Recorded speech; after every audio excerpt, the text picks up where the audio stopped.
부흥의 불길 타오르게 하소서. 부흥이라는 찬양인데요. 여러분, 부흥이 뭐냐면요, 이런 거예요. 황폐하고 메마른 땅에 생명의 단비가 부어지는 것이 부흥입니다.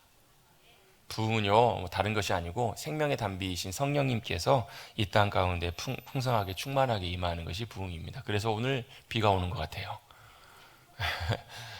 비가 이 땅을 적시고 있습니다. 여러분, 비가 와야 땅이 살아나잖아요. 비가 물론 너무 많이 와서는 안 되겠지만 비가 적절하게 오면 땅에 생명이 돋아 일어나는 것처럼 주님의 성령님의 생수의 강이 성령님의 비가 우리 가운데 충만하게 임하면 우리의 영혼이 살아 일어납니다. 우리의 삶의 자리에서도 주님의 놀라운 역사들이 일어납니다. 그걸 뭐라고 하냐면 부흥이라고 해요. 우리는 보통 부흥하면 교회가 성장하고 교회가 커지고 이런 건데, 여러분, 이거는 부흥의 결과이지 부흥의 핵심 본질은 아니에요. 성장은요, 부흥 없이도 성장할 수 있고요. 부흥은 여러분, 성령님께서 놀랍게 역사하셔서 그 영혼이 새로워지고 그 영혼에 생명의 단비가 부어져서 거기에 생명의 역사가 일어나고 다시 살아나고 회복되고 소생되는, 여러분, 그 부흥의 역사가 우리 심령마다 함께 하시기를 주님의 이름으로 축복합니다. 옆에 계신 분들 인사 한번 나누겠습니다. 주님의 부흥이 함께 하시길 축복합니다. 갑자기 영락없이 아무 생각 없이 있다가 예배드리러 오셨다 갑자기 부흥이 함께 하시기를 축복합니다. 뭔 말인지 잘 모르시겠죠? 경험해 보셔야 돼요. 주님의 부흥이 함께 하시면 우리의 마음과 심령이 새로워지고 주님을 향한 우리의 마음들이 변해지고요. 아, 하나님 정말 살아계시는구나. 하나님 그리고 정말 우리를 위해서 여전히 일하고 계시는구나. 나를 붙들고 계시는구나. 우리의 심령이 담대해지고 주님이 주시는 하늘의 평강과 기쁨이 넘쳐나고 주님이 주시는 감사와 찬송과 우리 안에 놀라운 승리의 고백들이 넘쳐나게 될 줄로 믿습니다. 그런 귀한 복된 믿음의 삶을 살아가시는 사랑하는 성도님들 되시기를 다시 한번 주님의 이름으로 축복합니다. 인사를 안 했네요. 옆에 다시 한번 인사 나눕니다. 한 주 동안 평안하셨습니까? 한 주 동안 평안하셨습니까? 다시 한번 이렇게 인사 나눕니다. 주님의 사랑으로 사랑합니다. 정말입니다. 여러분, 사랑도요, 받아본 사람이 사랑을 합니다. 주님의 은혜와 사랑도 우리 안에 흘러 넘쳐나야 사랑할 수 있거든요. 우리 머릿돌교회 성도님들 가운데, 우리 모든 모임 가운데, 우리 교회 위에 그런 풍성한 은혜가 함께 하시기를 간절히 바랍니다. 덥진 않으세요? 좀 후덥지근하시죠? 에어컨을 살짝 틀 걸 그랬나 봐요. 조금 더 더워하시고 조금만 더 견디기 힘드시면 제가 에어컨을 가동하겠습니다. 그럴 때 어떻게 하시라고요? 이렇게 신호를 보내시라고, 수신호를 보내시면 가동하겠습니다. 비가 오니까 날씨가 좀 후덥지근해지는 그런 좀 불편함도 좀 없지 않아 있는 것 같습니다. 근데 진짜 어려운 게 뭐냐면, 정말 어려운 게 사람마다 체온계가 다 달라요. 느끼는 몸의 온도가 다 달라서 어떤 분은 조금만 이라도 많이 더워하시는 분이 계시고 어떤 분은 조금만 이라도 추워하시는 분이 계세요. 어떻게 할까요? 어찌하오리까? 저는 맞추기가 힘들어도 주님이 잘 맞춰주실 줄로 믿고 우리 예배 가운데 주님의 은혜가 함께해 주셔서 감사함과 기쁨으로 주님께 집중하는, 제가 냉난방에 신경 쓰는 이유가요, 다른 것 때문에 그런 것이 아니고 그것 때문에 우리의 예배가 방해되지 않도록, 주님께로 집중하는데 방해가 되지 않도록, 거기에 여러분 그것들이 방해 요소가 되지 않도록 하기 위해서 신경 쓰는 거거든요. 여러분, 그 집중해서 우리가 주님께 믿음으로 잘 나가시는 복된 예배 시간 되시길 간절히 바랍니다. 여러분, 한번 여쭤볼게요. 요즘 여러분 유튜브 많이 보세요? 유튜브 많이 보시죠? 핸드폰으로, 컴퓨터로, 요즘은 또 TV로 연결해갖고도 유튜브 많이 보시잖아요. 아, 유튜브 난 안 보는데요? 근데요, 어르신들도 보면 카카오톡 같은데 이렇게 문자 오잖아요. 링크 눌러보면 유튜브 보는 경우들이 되게 많잖아요. 유튜브를 굉장히 많이 보시는 것 같아요. 갓난 아이들부터 노년에 이르기까지 유튜브를 굉장히 많이 보시는데 왜 보시나요? 재밌으니까. 또 재밌기만 한 것이 아니고요, 유익한 것도 굉장히 많아요. 유튜브에 보면 유익하고 필요한 도움을 받을 만한 정보들이 굉장히 많아요. 유튜브만 보니까요, 김치 담그는 게 별로 안 어렵더라고요. 유튜브만 보니까요, 별로 이렇게 많이 어려운 것도, 어려웠던 것도, 힘들었던, 못했던 것들도 다 보고, 특별히 이제 전문가들도 가르쳐 주지만, 일반인, 저와 여러분 같은 일반인들도 쉽게 따라할 수 있도록 그분들이 직접 해본 거를 그대로 영상을 올려주니까 그대로 보고 따라하면 많은 것들을 배우겠더라고요. 그래서 요즘 그냥 우스갯소리로 그런 농담도 있습니다. 유튜브 대학. 실제 대학이 있는 것이 아니라 대학에서 배우는 것처럼 영어면 영어, 기술이면 기술, 뭐면 유튜브를 통해서 사실 자기가 열심히만 하면 배울 수만 있으면 다 배울 수 있는, 대학 공부를 하는 것처럼. 그래서 심지어는 그런 말도 있습니다. 유튜브 박사. 유튜브에서 배운 지식을 가지고 정말 잘 그 지식들을 익히고 활용해가지고 박사처럼. 더 좀 과장해보면 그런 얘기도 있습니다. 유튜브 보고 미사일도 만들고 탱크도 만들 수 있겠다고. 심지어 그렇게 많은 정보와 지식들이 유튜브를 통해서 많이 배우게 됩니다. 저도 지난주에 저희 장로님 집사님들이 지난주에 이제 교회 제초 작업을 하셔서 이제 주중에 모이셔서 제초 작업을 하시는데 장로님이 목사님 예초기 고장 났어요. 왜요? 가동을 시키려고 하면 기름이 줄줄 새요. 그럼 어떻게 해야 돼요? 갖다 버려요? 고쳐야죠. 예, 알겠습니다. 고쳐보겠습니다 하면서 맡기면 또 돈이 드니까 어떻게 했을까요? 유튜브에다가 예초기 고장, 계양 예초기 고장, 기름샘 다 검색해 봤더니 엄청나게 많은 영상들이 다 나와요. 영상 그 중에서 한 두세 개 정도 보니까요, 다 알겠더라고요. 그래서 제가 어떻게 했을까요? 그거 보고 뜯었어요. 뜯어가지고 감사하게도 안 망가지고 고쳐졌습니다. 보니까 알겠어요. 몇 번 해보니까, 영상 몇 개 보니까 자신감이 생기더라고. 이런 구조로 이렇게 돌아가는 거구나. 여기에 문제가 생기는 거 거의 다 나와요, 여러분. 뭐가 문제이고, 어떻게 고장이 나고, 고장의 원인이 뭐고, 어느 부분을 손대면 되고, 어느 부분을 수리하면 되고, 하다가 안 되면 그 부품만 사서 교체하면 되니까. 정보가 다 나와 있어요. 모든 정보, 자료, 이 내용들 다 활용해서 참 유익하게 잘 활용할 수가 있겠더라고요, 여러분. 아마 이 가운데 계신 분들 중에서 유튜브 그렇게 아마 도움받고 계신 분들도 계실 거예요. 그죠? 운동도 그렇고 여러 가지로 많은 것들을 도움을 받는 분들도 계실 것입니다. 여러분 유튜브뿐만 아니라요. 제가 몇 달 전에도 소개했던 챗 GPT라고 하는 여러분 인공지능 프로그램 아마 들어보신 분들도 계시리라 생각해요. 그게 뭐예요? 인공지능에 물어보면 대답을 다 해줘요. 자기가 갖고 있는 축적된 지식을 여러 가지 많은 데이터베이스를 통해서 물어보면 거기에 맞는 지식들을, 대답들을 정확하게 잘 해줘요. 그래서 요즘 여러분 대학에서 과제가 바뀌었다고 해요.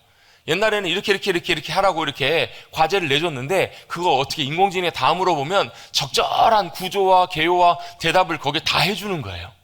제가 이렇게 말씀드렸잖아요. 저번에 한번 제가 궁금해가지고 설교문 한번 써보라고 했더니 나름 괜찮게 쓰더라고. 요한복음 3장 16절을 갖고 설교문을 한번 작성해 보세요 했더니 실제로 설교 이렇게 적당하게 어느 정도 써되더라고요. 이제 제가 필요 없는 날도 곧 오지 않을까. 목사가 필요 없는 날도 아마 오지 않을까라는 그런 생각도 듭니다. 물론 다른 차원의 일들이 있겠지만요. 어쨌든 간에 인공지능이 굉장히 우리의 삶에 밀접하게 도움을 많이 줍니다. 핸드폰. 여러분 핸드폰 다 쓰시죠? 여기 계신 분 다 계시잖아요. 여러분 핸드폰 어떻게 쓰세요? 기본적으로 전화 걸고 받고 문자 주고 받고 또 거기 더 나가서 카카오톡으로 주고 받고 또 뭐 하세요? 인터넷 검색하고 또 뭐 하세요? 유튜브도 보고 또 뭐 하세요? 뭐 하세요? 사진도 찍고 또 뭐 하세요? 벌써 그것만 해도 몇 가지예요? 저는요 핸드폰으로요 뭐 또 하냐면 그 사무실에 있는 전원 그 콜센터도 온오프도 합니다. 껐다 켰다도 해요. 또 뭐 또 해요? 저는 여러분 교회 밖에 출타했을 때 교회 혹시라도 누가 어떤 분이 오셨나 안 오셨나 CCTV 실시간으로 다 검색할 때도 있습니다. 핸드폰으로 다 보여요. 하루 종일 누가 왔다 갔다 하셨는지도 다 확인이 다 돼요. 그거 말고도 여러분 정말 핸드폰으로 할 수 있는 것들이 무궁무진해. 계좌이체, 현금 이체 이런 것도 핸드폰으로 다 아시잖아요. 핸드폰 없으면? 핸드폰 없이 그날 하루에 출근하셨다 나가셨다? 어때요? 굉장히 불안하고 많은 것들이 제약이 있어요. 핸드폰이 우리에게 주는 많은 유익도 있고 해야 될 많은 것들도 있어요. 그렇죠 여러분? 그런데 여러분 우리가 유튜브로 배우는 것보다 또 인공지능이나 핸드폰을 통해서 우리가 많은 것들을 누리고 하는 것보다 사실 더 중요한 것이 하나 있습니다. 그게 바로 뭐냐면 우리가 아무리 핸드폰으로 또 유튜브로 많은 정보와 많은 것들을 배운다고 할지라도 우리에게 정말로 유익하고 중요한 역할을 하시는 분이 계시는데 우리와 함께 하시는 성령님이세요. 우리와 함께 하시는 보혜사 성령님이세요. 보혜사가 뭐예요? 우리와 함께 하시는 분, 우리 옆에 계시면서 뭐 하시는 거예요? 코치해 주시고, 도와주시고, 때때로 어떨 때는 격려해 주시고, 위로해 주시고, 가르쳐 주시는 선생님으로, 또 때때로 어떨 때는 우리의 삶을 인도해 주시는 우리의 지혜의 조언자로, 상담자로 우리와 함께 하시는 분이 바로 성령님이시라는 거예요. 아멘. 성령님이 어디 계세요? 제가 일부 예배 때도 여쭤봤더니 다 잊어버리셨더라고요. 우리가 성령님에 대해서 거의 한 넉 달 가까이 여러분 하나님의 말씀을 함께 성령님에 대해서 배웠어요. 성령님이 왜 우리와 함께 하실 수 있는가? 왜요? 예수님께서 약속하셨거든요. 고아처럼 내가 너희를 내버려 두지 않고 너희와 함께 할 거라고. 여러분 조금 더 바꿔서 질문해 볼게요. 주님이 어디 계세요? 예수님 어디 계세요? 예수님을 나의 주님으로 영접하고 모셔드리고 그 주님을 나의 주님으로 믿는 이들에게는 그 주님이 함께 해주세요. 그 주님이 함께 하신다면 성령님께서 함께 하시는 거예요. 왜요? 우리가 잘 몰라서 그렇지. 잘 잊어버려서 그렇지. 핸드폰 들고만 다니시는 분, 핸드폰 안 쓰고 들고만 다니시는 분, 얼마 전에 어떤 목사님 만났는데요, 차를 마시는데 핸드폰을 테이블 위에 싹 올려놓으시더라고요. 그래서 왜 올려놓으시나 했더니 핸드폰을 새 걸로 바꾸셨대요. 핸드폰을 바꾸셔가지고 번쩍번쩍 새 핸드폰 자랑하시려고 안 알아봐드렸으면 큰일 날 뻔했어요. 쓰고 올려놓으시더라고요. 여러분, 핸드폰이요, 봤더니 핸드폰 케이스도 금장이에요. 금장. 여러분, 핸드폰 자랑하시려고 여러분 금 케이스 들고 이렇게 핸드폰 들고 다니시는 분, 여러분, 핸드폰 아무리 들고 다녀봐야 아무런 의미가 없어요. 핸드폰은 뭐 하는 거예요? 사용하는 거예요. 유용하게 여기저기 여러 가지 방법으로 사용할 때 핸드폰이 나에게 유용한 것이에요. 핸드폰이 그냥 들고 다니는데 전화도 안 써요. 쓰지도 않아요. 그럼 뭐 하는 거예요? 핸드폰 뭐하러 들고 다녀요? 예? 자랑하시려고요? 핸드폰을 못 박으시려고요? 핸드폰 여러분 들고 다니면 아무런 의미가 없는 것처럼 성령님이 우리와 함께 하십니다. 아멘. 그런데 그 성령님과 함께 동행하면서 그 성령님의 유익을 누리지 못하면 핸드폰 들고 다니는 것과 똑같다고요. 왜 여러분 제가 아까 성령님이 여러분과 함께 하시는 믿습니까? 할 때 아멘 못 하셨는 줄 아세요? 아니, 성령님이 함께 하신다고는 하는데 성령님을 누리고 살아가지 못하기 때문에 긴가민가한 거예요. 성령님은 진짜 나와 함께 하시는가 안 하시는가 헷갈리는 거예요. 여러분, 성령님이 여러분과 함께 하심을 믿으신다면 그 성령님과 동행하시면서 충만케 하신 성령님을 누리시는 여러분들 되시기를 주님의 이름으로 축복합니다. 그 성령님 함께 하심을 여러분 누리고 살아가지 못하면 핸드폰 들고 다니는 것과 똑같다는 거예요. 함께 하심을 누리는 삶, 주님과 동행하시는 삶, 성령 충만한 삶을 살아가시는 여러분들 되시기를 주님의 이름으로 축복합니다. 이게 여러분 왜 중요해요? 왜 중요해요? 여러분, 오늘은 5월 마지막 주일 가정의 달을 마무리하면서 특별히 또 오순절 성령 강림하신 사건을 기억하는 성령 강림주일로 지킵니다. 여러분, 가정의 달입니다. 여러분, 우리 모두 다 가정이 행복하기를 원해요. 그러시죠? 가정이 다 행복하고 복되고 즐거운 가정, 기쁨이 넘치는, 사랑이 넘치는 가정이 되기를 원하시죠? 근데 어째요? 그게 여러분 우리 노력한다고 되는 게 아니라고 성경은 말씀하거든요. 시편 127편의 성경에서 이렇게 우리에게 말씀합니다. 뭐라고 말씀하시는지 잘 아는 말씀인데 들어보세요. 여호와께서 집을 세우지 아니하시면 세우는 자의 수고가 헛되며, 뭐라고요? 하나님이 집을 세워주시지 않으시면 여러분 우리가 뭐 하려고 노력해요? 열심히 죽도록 일하고 노력해요. 뭐 하려고요? 가정을 잘 행복하게 잘 세워보려고. 그렇잖아요 여러분. 그렇지 않으세요? 자녀들 잘 양육하고 해서 행복하고 복된 가정으로 잘 세워보려고 노력하지만 성경은 우리에게 이렇게 말씀하십니다. 하나님께서 우리의 집을 세워주시지 않으시면 세우는 자의 수고가 헛되대요. 또 뭐예요? 여호와께서 성을 지켜주시지 않으시면 파수꾼에 깨어있으면 헛되도다. 우리가 아무리 깨어서 여러분 가정을 잘 지키고 24시간 보초를 서도 세콤 할아버지가 집을 지켜도 하나님께서 우리의 성을, 집을 지켜주시지 않으시면 지키는 자의 수고가 깨어있음이 헛되다라고 말씀하세요. 2절은 이렇게 말씀합니다.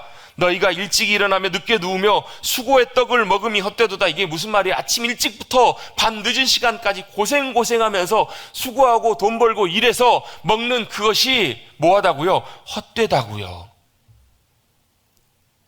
이 모든 말씀에 하나님께서 우리에게 말씀해 주시는 것은 뭐냐면 하나님께서 가정을 세워주시고 지켜주셔야 된다는 거예요.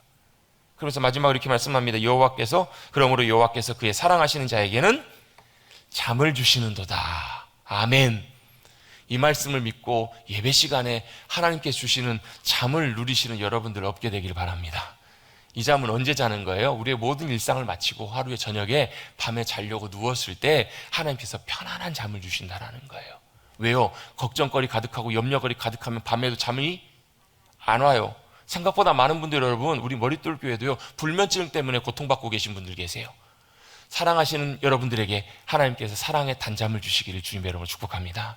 왜요? 평안함으로 주님이 그 삶을 덮어주시는 거예요. 그 집을 붙잡아 주시는 거예요.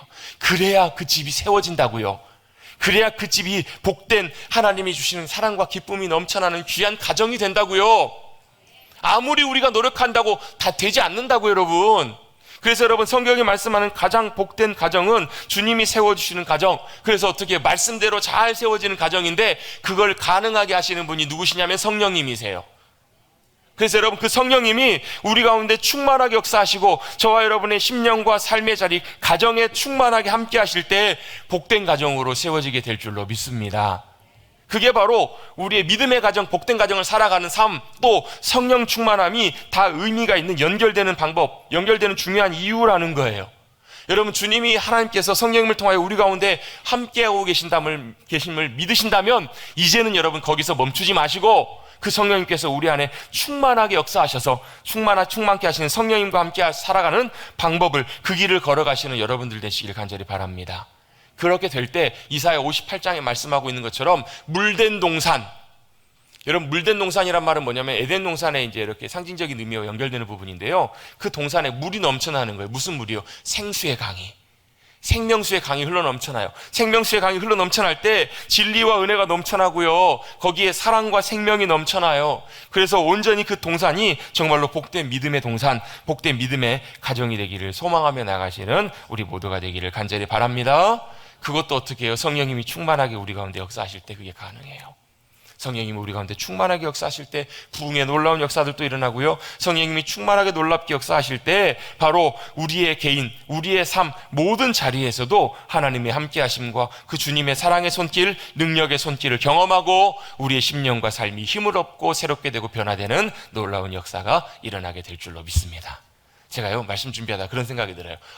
성령 충만이 우리의 삶에 만병통치약일 수 있겠다. 성령 충만하면 우리의 삶의 모든 상황 속에서 그것이 답이 될 수 있겠다. 그런 생각, 그런 마음을 제가 갖게 되었어요. 여러분, 저와 여러분의 심령 속에, 우리 교회 공동체 위에, 또 우리 머릿돌 교회 모든 가정마다 성령님께서 함께 하시고 충만케 역사해 주시기를 다시 한번 주님의 이름으로 간절히 축원합니다. 그렇다면 오늘 본문을 통해서 이 성령 충만함이 과연 다시 한번 무엇이고 어떻게 성령 충만할 수 있는지 우리가 성령님에 대해서 쭉 몇 번 살펴봤지만 다시 한번 상고해보고 돌아보는 시간을 갖도록 하겠습니다. 오늘 우리가 읽었던 본문 에베소서 5장 말씀은 사도 바울이 에베소 교회 성도들을 향해서 하는 권면이에요. 뭐라고 사도 바울이 에베소 교회 성도들에게 권면했을까? 오늘 먼저 15절 말씀을 같이 한번 한 목소리로 먼저 한번 읽어봅니다. 15절 같이 읽습니다. 시작. 그런즉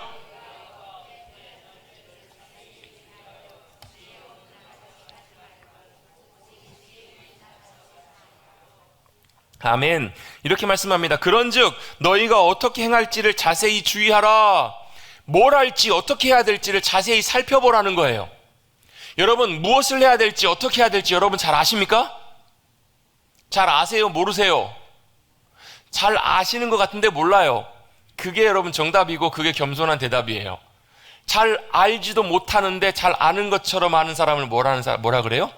교만하고 어리석은 사람이라고 해요. 성경은 지혜 있는 자 같이 하라라고 말씀하세요. 지혜 없는 자 같이 하지 말고 지혜 있는 자 같이 하라. 여러분, 지혜가 있으십니까? 없으십니까? 지혜가 있으세요? 없으세요? 여러분, 지혜가 어디서부터 오는지 이따가 또 한번 살펴볼 거예요. 그것도 결론이 간단해요. 그런데 지혜 있는 자는 어떻게 사는 사람이냐면 어떻게 행할지를 아는 사람이 지혜로운 사람이래요. 반대로 내가 어떻게 무엇을 해야 될지 잘 모르는 사람은 지혜가 없는 자와 같다라고 사도 바울은 우리에게 말씀합니다. 다시 한번 여러분 여쭤보겠습니다. 여러분 어떻게 살아가야 될지 아세요? 여러분 어떻게 무엇을 해가며 살아가야 될지 아세요, 여러분? 요즘 여러분 젊은 세대들에게 물어보면, 젊은 세대들과 대화하다 보면 그런 얘기를 종종 한다고 합니다. 나는 꿈이 없어요. 나는 꿈이 없어요. 여러분, 뭐 여러 가지 이유 때문에 그렇게 얘기하기도 하겠지만, 여러분 여기서 말하는 꿈이라는 것은 여러분 삶의 기대, 삶의 계획, 삶의 바람이잖아요. 내가 뭘 하며 살아야 되겠다, 어떻게 살아야 되겠다라는 삶에 대한 기대와 방향, 꿈, 이게 여러분 꿈이잖아요. 여러분, 성경에서는 이 꿈이 넘어오면, 성경적인 개념으로 넘어오면요, 하나님의 비전으로 볼 수 있습니다. 그래서 여러분 잠언에서는 뭐라고 말씀하시냐면, 이 비전이라는 말을, 하존이라는 말을 묵시라는 말로도 표현하고 있어요. 보게 하시는 것. 묵시가 없으면 백성이 방자히 행한다라는 말씀하고 있거든요. 그 말은 뭐냐면, 바꿔보면 하나님의 비전이 없는 사람은 망한다라는 거예요. 하나님의 비전, 하나님이 뭘 하기를 원하시고 그걸 나에게 보여주시는 그게 없으면 그 인생은 뭐한 인생이라는 거예요. 열심히 살아도 망한 인생하고 똑같다라는 거예요. 성경은 그것을 어리석은 인생, 지혜가 없는 인생이라고 우리에게 말씀합니다. 그 말은 뭐냐면, 내가 진짜 원하는 게 무엇인가, 내가 정말로 하고 싶고 해가길 원하는 것이 무엇인가, 그걸 모르고 살아가는 거예요. 내가 원하는 것은 있어요. 근데 문제는 뭐냐면요, 이거예요. 우리 그리스도인에게는 내가 원하는 것뿐만 아니라 하나님께서 나의 삶을 통해서 계획하시고 기대하시는, 인도해 가기를 원하시는 섭리, 기대, 하나님의 계획과 비전이 있다라는 거예요. 그걸 모르면 방황해요. 그걸 모르면 내가 꿈이 없어, 내가 만족함이 없어, 그래요. 여러분 보세요. 사람은요, 아무리 힘든 일이라도 어려운 일이라도요, 내가 좋아하고 기뻐하고 내가 원하는 일이라면 여러분 지치지 않고 그 일을 합니다. 그런 것 같으세요? 아닌 것 같으세요? 여러분, 내가 원하고 내가 좋아하는 일이라면요, 내가 행복해하는 일이라면, 자기가 하고 싶어하는 일이라면 아무리 힘들어도 여러분 안 지쳐요. 시간이 문제가 아니고요, 거리가 문제가 안 돼요. 여러분, 시간이나 아픔이나 고통, 그런 게 문제가 안 돼요. 절대적인 상황이나 환경이나 이런 것들이 영향받지 않아요.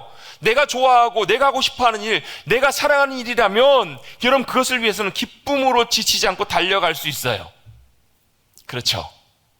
그런데 여러분, 이것이 내가 원하고 사랑하고 열망하고 간절히 원하는 이것이 여러분, 하나님이 원하시고 기대하시는 것과 일치할 수만 있다면, 맞을 수만 있다면 여러분, 저와 여러분의 인생은요, 진짜 복된 인생이 될 거예요.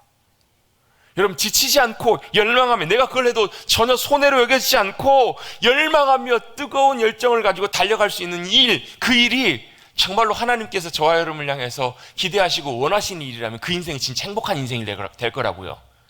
지치지 않아요, 여러분. 무너지지 않아요, 여러분. 절대로 낙심하고 낭망하지 않아요. 왜 여러분 낙심하고 낭망하는 줄 아세요? 마음이 왜 공허하고 비어있는 줄 아세요? 그게 없어서 그래요. 여러분, 성령님은 우리 가운데 그것을 보이시고 깨닫게 하시는 분이 성령님이세요. 아까 여러분, 제가 예배를 시작하면서 요엘 말씀을 함께 읽었는데요, 요엘 말씀을 읽고 예배 부름으로 나갔는데요, 요엘 말씀에 보면 어때요? 성령님, 주님의 영이 임하면 자녀들은 예언할 것이고, 어때요? 아비들은 뭐예요? 청년들은 환상을 보고 아비들은 꿈을 꿀 것이다. 이게 무슨 꿈이에요? 무슨 환상이에요? 무슨 예언이에요? 하나님이 여전히 우리의 삶을 통해서 역사하기를 원하시는 하나님의 열망과 계획과 뜻, 하나님의 기대와 비전, 그것들이 여러분 우리 가운데 비춰지게 될 거라고, 성령님을 통해서.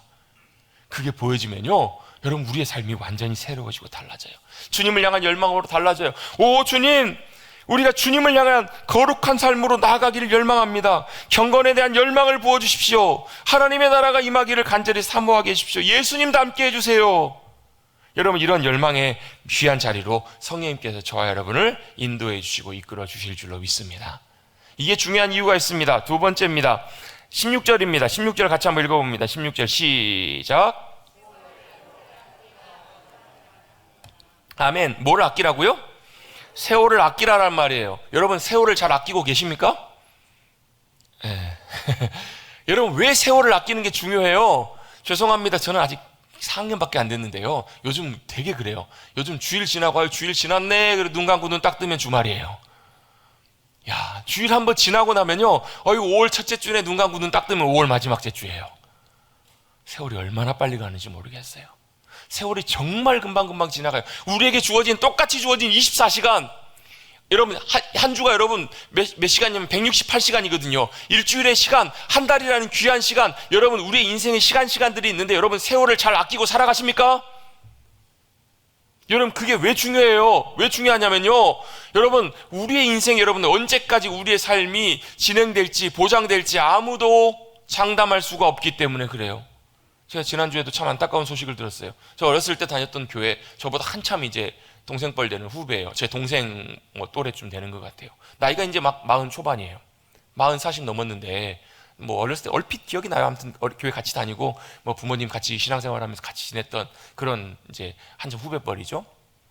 근데 그 친구가 이제 아버지 사업 같이 하고 또 이렇게 형과 같이 사업하고 이렇게 하면서 나름 열심히 잘 살고 사업도 굉장히 잘 하고 있었나 봐요. 그런데 피부암 4기 판정을 받았대요. 피부암 말기 판정을 받은 거예요. 아무튼 원인은 잘 모르지만 군대에 있을 때 다쳤던 상처가 제대로 그때 조치를 못해서 어쨌든 그게 나중에 이제 이렇게 돼가지고 피부암 걸리지 않았을까 이렇게 얘기는 하는데요. 어쨌든 모르겠어요. 중요한 것은 피부암 4기여서 손 쓰기가 너무 어려운 상황 속에 놓인 거예요. 아이들도 아직 초등학생 둘.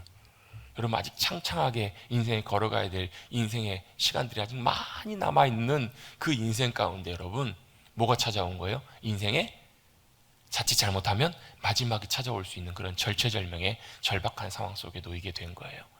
저도 마음이 참 답답하고 마음이 너무 안쓰럽더라고요. 마음 너무 아프더라고요. 뭐예요? 우리에게 인생의 시간들이 그렇게 여유 있지 않다라는 거예요.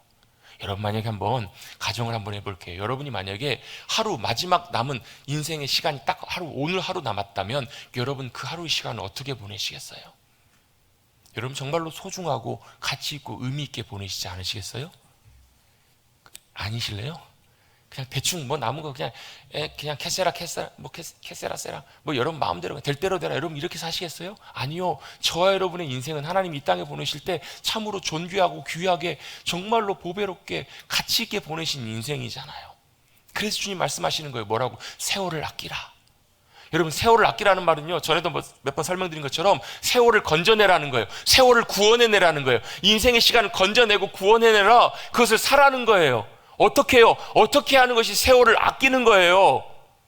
왜 세월을 아껴야 되는가? 때가 악하다라고 말씀하세요. 때가 악하다라는 말은 뭐냐면 이 시대가 악하기 때문에 저와 여러분의 인생의 소중한 시간들을 악한 세력들이 악하게 보내고 헛되게 보내도록 끊임없이 뭐 한다라는 거예요? 우리의 시간과 우리의 삶을 무너뜨린다라는 거예요. 우리의 인생의 시간들을 끊임없이 무너뜨리려고 하는 그 상황 속에서 그럼 과연 어떻게 해야 세월을 아낄 수 있을까? 그것을 성경에서는 이렇게 설명합니다. 17절입니다. 17절 말씀도 같이 한번 읽어봅니다. 17절 시작.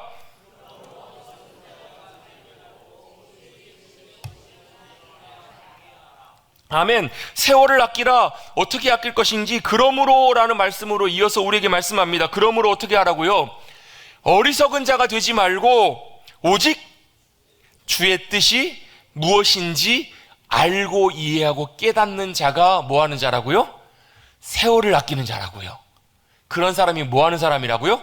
지혜 있는 자. 무엇을 행하고 어떻게 행해야 될지를 아는 자라는 거예요. 여러분 이 말씀들이 다 이렇게 연결들이 잘 되고 계세요? 네? 어떻게 해요? 지혜로운 자가 어떤 사람이라고 어떻게 행할지를 알고 무엇을 해야 될지 아는 사람이 지혜로운 사람이라고요. 무엇을 위해서? 세월을 아끼기 위해서. 그럼 어떤 사람이 세월을 아끼는 사람이 지혜로운 사람? 지혜로운 사람이 어떤 사람이길래요?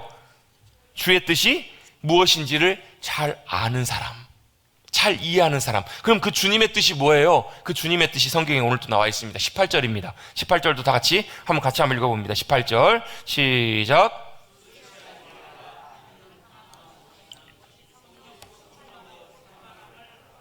아멘. 주의 뜻이 뭐예요? 오늘 성경 본문에서는 주님의 뜻을 이렇게 말씀합니다. 물론 다른 성경에서는 여러 군데로 여러 중요한 메시지들을 우리에게 말씀하세요.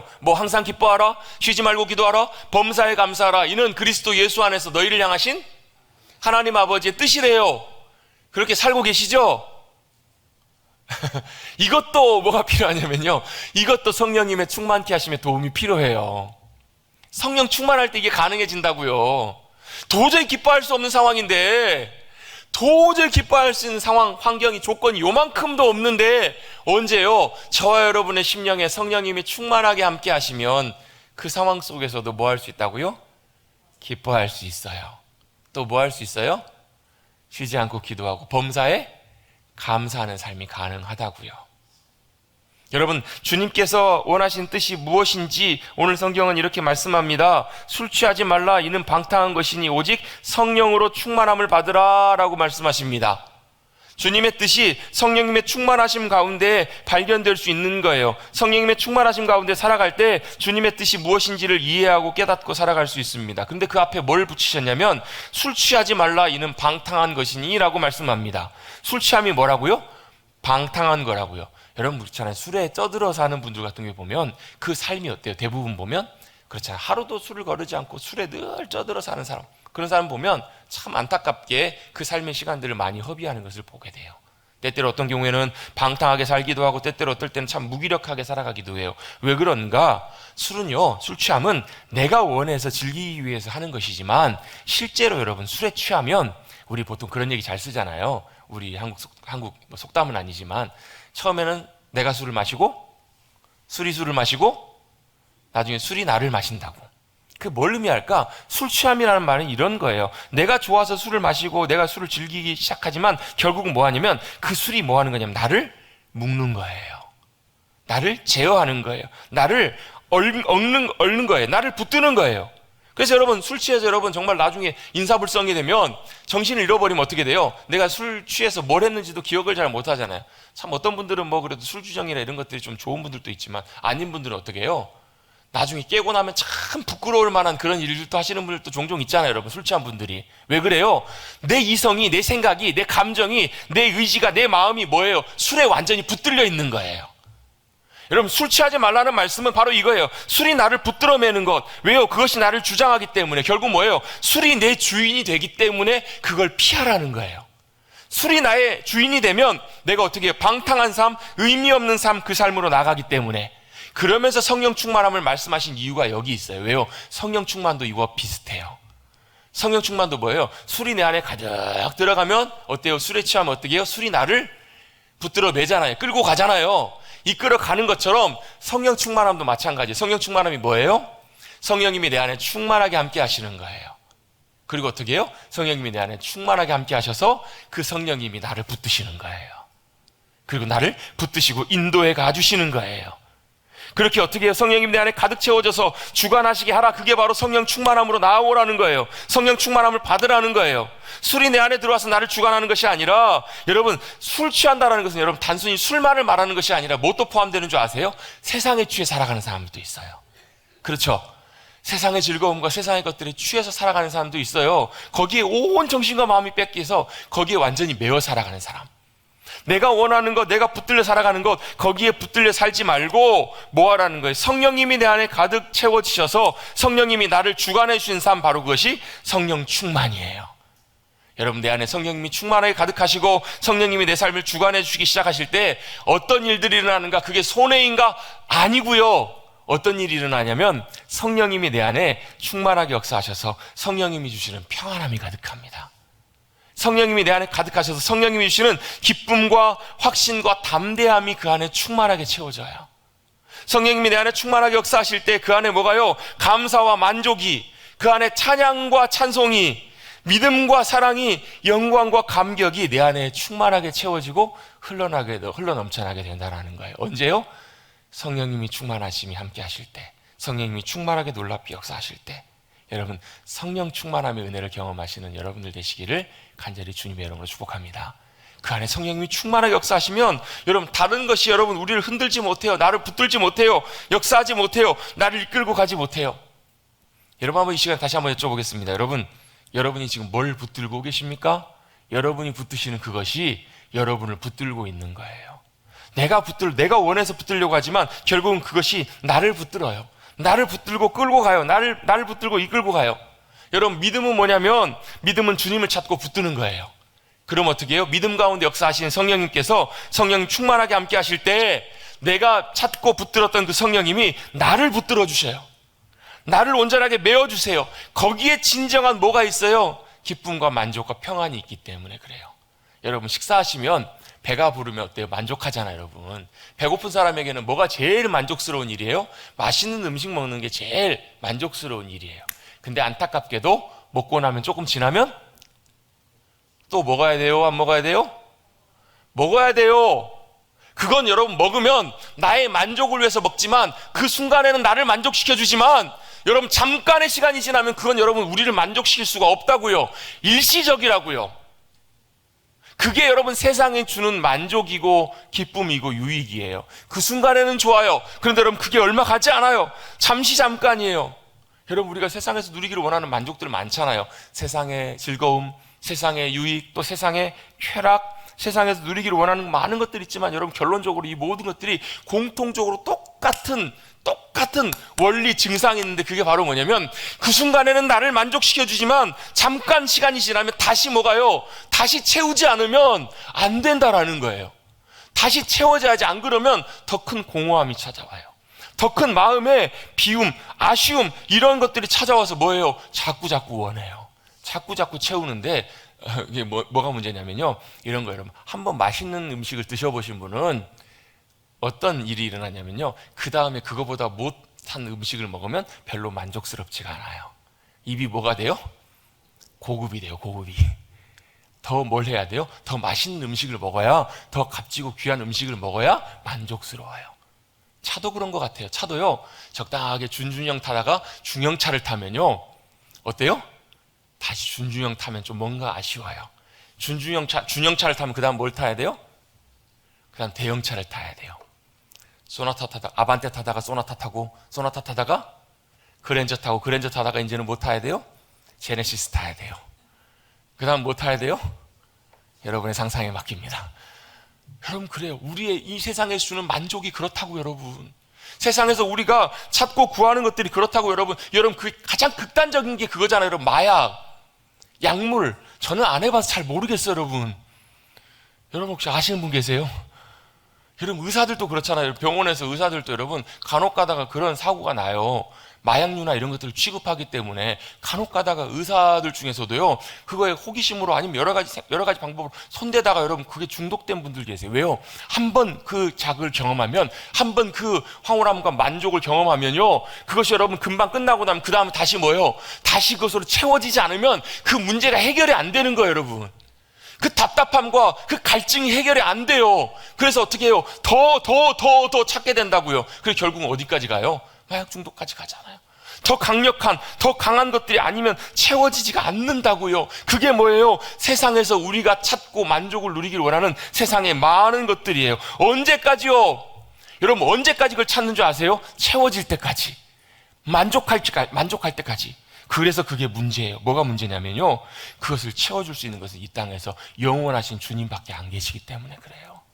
영원하신 주님만이 우리의 영혼의 만족, 우리의 부족함, 이것들을 채워주실 수 있는 분이, 유일하신 분이 주님이시라고요. 그 사건이 어디 나와요? 요한복음 4장에 사마리아 수가성 여인이 예수님을 만난 사건에서 나오잖아요. 그 여인이 뭐예요? 물 뚫어 나와요. 왜 물 뚫어 나왔어요? 제가 힌트 드렸잖아요. 목말라서 물 마시려고 물을 뚫어 나오잖아요. 왜요? 몸에 물이 필요하니까, 갈증을 해결해야 되니까 물이 필요하니까. 근데 문제는 뭐예요? 매일매일 나와야 돼요. 그거보다 더 큰 문제가 있습니다. 그녀는요, 결혼을 5번이나 했지만 실패했고 지금 낳은 남편도 온전치 못한 남편이에요. 뭐가 문제예요? 인생 가운데 자이든 타이든 그런 결혼을 하면서 자신의 인생의 만족과 행복을 위해서 열심히 최선을 다해서 몸부림치며 살아왔던 이 여인이에요. 세상 사람들은 그게 팔자라고 할지, 세상 사람들은 뭐라고 얘기할지 모르겠어요. 중요한 건 그게 아니에요. 그녀에게 진짜 필요했던 건 뭐예요? 그녀의 마음과 심령과 영혼의 만족을 해결해 줄 수 있는 그 방법이 필요했던 거예요. 그런데 그녀가 그거 어디예요? 우물에 나갔다가 발견해요. 뭘 발견해요? 주님을 발견해요. 주님을 만나요. 주님이 이렇게 말씀하십니다. 야, 네가 마시는 그 물을 마시면 다시 목마르지만 내가 주는 물을 마시면 영원히 목마르지 않을 거라고. 그 물이 누구예요? 생수 되시는 주님이세요. 생수 되시는 성령님이시라고요. 그래, 그녀의 마음속에 이제는 생수가 흘러넘치기 시작해요. 완전히 변화돼요. 어떻게 해요? 사람을 기피하고 피했던 그녀가 사람들을 향해 뛰어가요. 그리고 외칩니다. 뭐라고? 내가 주님을 만났다. 내 목마름과 갈증을 해결해 줄 수 있는 메시아 주님을 만났다라고 외치고 다녀요. 뭐가 달라졌을까요? 그녀의 목마름이 해결되는 거예요. 그녀의 갈증이 만족으로 채워지는 거예요. 여러분, 저를 따라 같이 고백해 보시겠습니다. 주님의 성령님이 우리를 만족해 하십니다. 여러분, 성령님만이 유일하게 저와 여러분의 심령을 만족시켜 주시는 분이세요. 채워지지 않기 때문에, 만족하지 못하기 때문에 여전히 우리는 만족을 위해서 많은 것들을 찾아가요. 심지어 여러분, 성도들도 그래요. 많은 것들을 채우기 위해서 여러분 찾아요. 그러다 결국은 어디예요? 중독이에요. 여러분, 이 중독은 여러분 심각한 차원도 있지만 여러분 심각하지 않은 차원도 있어요. 무슨 말이냐면, 여러분 거기에 내가 중독이라는 말은 묶여 있는 거거든요. 계속 생각나요. 계속 하고 싶어요. 그걸 통해 누리고 싶고 즐기고 싶고 그래요. 요즘 제일 많은 것 중에 하나가 뭐예요? 유튜브, 미디어, 또 뭐예요? SNS. 젊은 사람들은 SNS. 또 뭐예요? 인터넷 중독. 또 뭐예요? 어떤 분들은 알코올 중독, 어떤 분들은요 일 중독인 분 계세요. 약물 중독은 말할 것도 없고요. 어떤 경우는 음란한 성적인 중독, 또 어떤 경우는 운동에 중독된 분도 계세요. 어떤 분들은 취미에 중독돼 있어요. 왜요? 거기에 내가 매여 있는 거예요. 그걸 통해서 내가 만족을 누리고 기쁨을 누리고. 여러분, 이 말은 여러분 취미생활 하지 말라는 말씀이 아니에요. 여러분, 거기에 매여 있고 거기에 내가 만족을 누린다고 내 영혼이 만족을 누리는 것이 아니기에 뭐 하시라는 거예요? 성령님께서 내 영혼을 만족시켜 달라고, 성령 충만함을 사모하고 구하셔야 된다는 거예요. 여러분, 그 중독은 내가 하고 싶지 않아도 끊어지지 않아요. 내가 거부해도 하고 싶지 않아도 마치 뭐와 같냐면, 줄다리기 할 때 여러분 힘이 세면 어떻게 내가 질질 끌려가잖아요. 이게 중독이거든요. 여러분, 저와 여러분 가운데 줄줄 끌려가는 것들이 뭐가 있으세요, 여러분? 이거 여러분 해결되는 방법은 딱 한 가지밖에 없어요. 끊어져야 돼요, 이게. 끊어져야 돼요. 여러분, 이것만 중독이 아니고요. 여러분, 많은 중독들이 있어요. 매여 있는 것들이 있어요. 저와 여러분의 인생과 심령과 생각과 삶 속에 많은 매여 있는 것들이 있습니다. 제가 한번 몇 가지 열거해 볼게요. 염려에 매여 살아가신 분들 계세요. 염려가 나를 얽어매기도 해요. 또 뭐가요? 낙심이 나를 얽어매기도 해요. 어떤 경우는 인간적인 욕심이 나의 우상이 되어서 나를 온전하게 붙잡고 가는 그런 것들도 있어요. 정욕도 있고요. 또 뭐예요? 시기 질투도 있어요. 비교와 열등감도 있어요. 우월감도 있어요. 또 뭐예요? 원망과 불평이 나를 얽어매는 경우들도 있어요. 억울함이 나를 얽어매기도 해요. 또 뭐가요? 내 인생에 처해 있는 현실 상황에서 오는 무거운 짐이 나를 묶고 나를 든든하게 붙잡고 있는 그런 경우들도 있다라는 거예요. 여러분, 거기에서는 진정한 만족이 없어요. 해결할 수 있는 방법이 없어요. 여러분, 거긴 핑계도 없고요. 더 이상 거기에 대해서 설명할 필요도 없어요. 한 가지 방법밖에 없습니다. 바로 뭐예요? 성령님이 우리 안에 충만하게 역사서 성령님이 우리의 매여있는 것들을 끊어주시는 거예요. 거기에만 진짜 길이 있어요. 방법이 있어요. 왜? 성령님은요, 그걸 가능하게 하시는 분이시니까.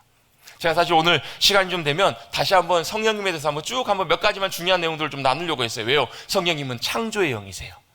창조하실 때부터 운행하셨던 분이시고요. 성령님은 또 어떤 분이세요? 살리시는 분이세요. 생수의 강처럼 역사하세요. 죽은 땅을 살리시고 그것을 회복하세요. 또 뭐예요? 정결케 하시는 성령님이세요. 우리의 삶을 거룩케 하시는 성령님이세요. 또 뭐예요? 소생케 하신 성령님이세요. 자, 에스겔 37장에 보면 어떤 일이 벌어져요? 메말라 죽어왔던 바짝 말라있던 뼈를 향해서 하나님의 말씀이 대언돼요. 하나님의 말씀이 선포됐더니 뼈가 일어나기 시작해요. 맞아, 여러분, 얼마나 놀랄 일이에요. 뼈가 갑자기 맞아 일어나기 시작하고 살아 일어나요. 근데 거기에 마지막에 뭐가요? 하나님의 생기, 성령님의 생명의 기운이 불어일어났더니요, 살아서 여호와의 군대로 일어나는 환상이 보이잖아요. 그 가능하게 하신 분이 누구신가? 성령님이세요. 또 어때요? 성령님은 능력으로 역사하시는 분이세요. 여러분, 삼손에게 하나님의 영이 기름 붓듯 부어졌던 여러분, 엄청난 괴력이 일어나잖아요. 성령님께서 우리 가운데 역사하실 때 놀라운 능력으로 역사하세요. 또 뭐예요? 위로하고 우리를 덮으시는 손길로 함께 해주시는 분이 성령님이세요. 여러분, 성령님이 충만할 때요, 정말로 위로가 필요한 우리의 심령, 상처받고 무너지고 아파하고 절망하고 신음하는 심령 가운데 성령님의 놀라운 손길을 통해서 위로의 하나님의 사랑을 알게 하시는 놀라운 은혜가 부어진다라는 거예요. 이게 누구를 통해서요? 성령님을 통해서 나타난다고요. 패스. 또 뭐예요? 빚으시고 우리를 새롭게 해주세요. 또 뭐예요? 결정적으로 오늘 나누기를 원하는 제일 중요한 것, 성령님이 우리 가운데 충만하게 역사하시면 그 생명의 성령의 법이 죄와 사망의 법에서 우리를 자유케 해주십니다. 우리를 끊어주신다고요. 우리를 묶고 있고 매여 있는 모든 것들, 성령님이 우리 가운데 충만하게 역사하시고 우리를 붙들어 주실 때 우리의 모든 매임과 묶여 있는 모든 것들로부터 우리를 자유케 해주실 줄로 믿습니다. 우리를 자유케 해주시는 거예요. 성령님이 우리를 묶어주실 때 다른 모든 묶어있는 것들이 우리를 자유케 해요. 사도 바울도 심각한 고민을 토로합니다. 로마서 7장에 보면요, 내가 하나님이 기뻐하신 삶을 살기를 원하지만 여전히 내 마음속에 뭐가 있다고요? 육신이 원하는 것들을 따라가는 원하는 욕심의 마음이 있다고. 둘이 싸워요. 그래서 어떻게 해요? 육신이 이기더라는 거예요. 그래서 오호라, 나는 공고한 사람이다. 나는 참 곤란한 사람이라는 거예요. 이 사망의 몸에서 누가 나를 건져낼까? 이렇게 탄식하다가 사도 바울이 결론을 얘기를 해줘요. 답을 얘기를 해줘요. 그 답이 뭐예요? 로마서 7장이 끝나고 로마서 8장 1절 2절이에요. 그러므로 그리스도 예수 안에 있는 자에게는 결코 정죄함이 없나니, 죄가 묶이는 것이 없나니, 어둠의 권세가 우리를 묶는 것이 없나니, 뭐가요? 이는 그리스도 예수 안에 있는, 그리스도 안에 뭐가 있다고요? 생명의 성령의 법이 죄와 사망의 법에서 너를 해방하였습니다. 예수님 안에 뭐가 있다고요? 생명의 성령의 법이 죄와 사망의 법에서 저와 여러분을 자유케 해주셨다고요. 끊어주셨다고요. 여러분, 어떤 것에 매여 있든지 간에, 여러분이 어떤 것에 묶여 있든지 간에, 여러분 묶여 있으시다면, 매여 있으시다면 생명의 성령의 법이 여러분 자유케 해주시는 귀한 은혜를 경험하시는 여러분들 되시기를 주님의 이름으로 축복합니다. 그것이 염려이든 걱정이든 여러 가지 여러분 많은 것들 여러분 핑계댈 필요도 없고요, 다른 거 여러분 이유를 찾을 필요도 없어요. 여러분 무언가에 매여 있고 묶여 있다면 여러분 성령님께서 충만하게 역사하셔서 성령님이 붙들어 주시기를 간절히 간구하시는 여러분들 되시기를 주님의 이름으로 축복합니다. 성령님이 충만하게 우리 가운데 함께 하실 때 하나님 살아계심을 우리가 만나요. 경험할 수 있어요. 하나님의 사랑의 손길이 신실하게 저와 여러분을 붙들고 계심을 믿어요. 그리고요, 그 성령님의 역사하심이 저와 여러분이 매여있는 많은 두려움과 염려와 걱정과 고민과 많은 어둠의 권세로부터, 세상의 모든 영향으로부터 주님께서 그 모든 것들을 끊으시고 자유케 해주실 줄로 믿습니다. 성령 충만합시다. 성령 충만해야 주님이 기뻐하신 뜻이 무엇인지를 알아요. 깨닫게 돼요. 그리고 그 길을 걸어가면서 세월을 아끼게 돼요. 그리고 정말로 주님이 원하시는 복된 믿음의 삶, 승리하는 귀한 삶을 살아가게 될 줄로 믿습니다. 성령 충만 어떻게 해야 될까요? 오늘 뒷부분에 말씀합니다. 시와 찬송과 신령한 노래들로 서로 화답하며 너희 마음으로 주께 노래하며 찬송하라. 여러분 찬양하십시다. 또 뭐 해야 될까요? 기도하십시다. 믿음으로 성령님 우리 가운데 충만하게 역사하시도록 사모하면서 기도하십시다. 또 뭐 해야 될까요? 뒤에 말씀해 보면요, 범사에 감사하래요. 감사하십시다. 또 뭐요? 21절에 보면 그리스도를 경외함으로 피차 복종하라. 서로 순종하고 성령님께 순종하시고 우리 서로 성도님들께 사랑으로 순종하고 섬기는 믿음의 삶을 살아가게 될 때 성령님께서 우리 가운데 충만하게 함께해 주실 줄로 믿습니다. 그거 말고도 성령님 충만하신 여러 가지 방법들이 있는데 중요한 건 이거예요. 사모하셔야 돼요. 성령님 우리 가운데 충만하게 역사해 주셔서 주님이 우리를 온전하게 붙들어 주시도록 모든 다른 것들 끊어지고 자유케 되는, 그래서 성령 충만함 가운데 풍성한 은혜를 누리시고 그런 귀한 삶을 살아가시는 저와 여러분, 또 여러분 한 분 한 분의 귀한 복된 가정들 되시기를, 또 우리 머릿돌 교회가 되기를 간절히 주님의 이름으로 축복합니다. 주님 감사합니다. 오늘도 5월 마지막 주일 주님 앞에 나와 예배드리며 특별히 오순절 성령 강림 주일, 성령님이 임하셨던 그 귀한 역사를 우리가 다시 한번 믿음으로 바라보며 우리도 성령 충만함을 사모하며 이 자리에 서게 하시니 감사를 드립니다. 우리가 세상 살아가면서 그리스도인으로 살아가면서도 우리 성령님이 우리와 함께 하시면서도 성령 충만함 가운데 그 주님을 누리지 못하고 다른 많은 것에 매여서 묶여서 걱정과 염려에, 세상 사랑에, 세상의 많은 영향력들 가운데 거기에 취해서 매어 살아가고 있었던 우리의 모습들이 있다면 성령님께서 충만하게 함께 하셔서 끊어주시고 자유케 해주시고 주님이 주시는 참된 만족과 기쁨과 감사와 풍성한 것들을 누리며 주님과 동행하며 승리하며 살아가는 우리 모두가 되게 하여 주시옵소서. 이 시간 나사렛 예수 그리스도 명령하노니 우리의 심령과 우리의 삶을 붙들고 있는 모든 어둠의 권세들과 모든 묶여있는 끈들은 끊어질지어다. 끊어지게 하여 주시고 온전하게 성령님의 생명의 법이 우리를 자유케 하시고 기쁨과 평강 가운데 주님과 동행하게 하시는 복된 삶을 누려가는 우리 한 사람 한 사람, 우리 가정들, 우리 교회가 되게 하여 주시옵소서. 놀랍게 주님께 승리케 하실 것을 믿고 의지하오며 예수님의 이름으로 간절히 기도드리옵나이다. 아멘.